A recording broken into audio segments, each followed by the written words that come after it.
Assalamualaikum warahmatullahi wabarakatuh. Halo semuanya, perkenalkan nama saya Liviana Sonabilah, kelas 11 IP 1 dari SMN 2 Cikampek. Di sini saya akan menjelaskan tentang APBN dan APBD. Yang pertama, APBN. Anggaran Pendapatan dan Belanja Negara adalah rincian rencana pendapatan dan pengeluaran negara untuk waktu tertentu, biasanya selama 1 tahun. Sedangkan APBD, Anggaran Pendapatan dan Belanja Daerah, adalah rincian rencana pendapatan dan belanja daerah dalam jangka waktu 1 tahun juga. Di sini perbedaannya sudah terlihat jelas. Kalau APBN itu mencakup satu negara, kalau APBD itu hanya mencakup daerahnya saja. APBN dan APBD ini memiliki tujuan. Yang pertama, pedoman penerimaan pengeluaran negara dan daerah. Yang kedua, meningkatkan transparansi. Yang ketiga, membantu pemerintah mencapai tujuan fiskal.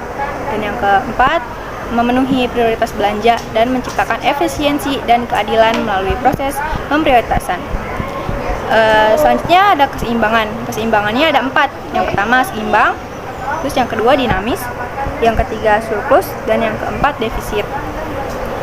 Lalu ada fungsi. Fungsinya ada 6. Yang pertama otoritasi, pengawasan, perencanaan, distribusi, alokasi, dan stabilisasi.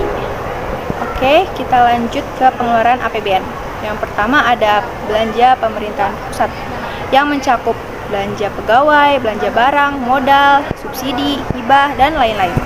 Yang kedua ada belanja daerah dari dana perimbangan yang mencakup dana bagi hasil, DAU, DAK, dan ada dana otonomi khusus dan dana penyesuaian. Yang kedua pengeluaran dari APBD. Ada anggaran belanja rutin, contohnya belanja DPRD, pegawai, barang, dan lain-lain. Yang kedua ada anggaran belanja pembangunan, seperti proyek-proyek daerah, belanja operasional, dan lain-lain. Terus kita ke sumbernya, sumber APBN. Yang pertama penerimaan dalam negeri, yang mencakup penerimaan perpajakan, contohnya pajak dalam negeri dan internasional. Dan yang kedua penerimaan bukan pajak seperti SDA, laba BUMN, dan lain-lain. Selanjutnya ada hibah, dana atau sita, dan pencetakan uang. Sekarang kita ke proses penyusunan APBN.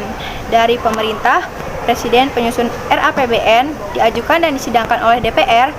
Jika diterima akan menjadi hasil APBN tahun ini yang baru.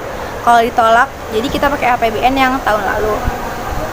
Selanjutnya yang APBD. APBD oleh Bupati atau Wali Kota penyusun RAPBD diajukan dan disidangkan oleh DPRD, dan kalau diterima jadilah APBD tahun sekarang.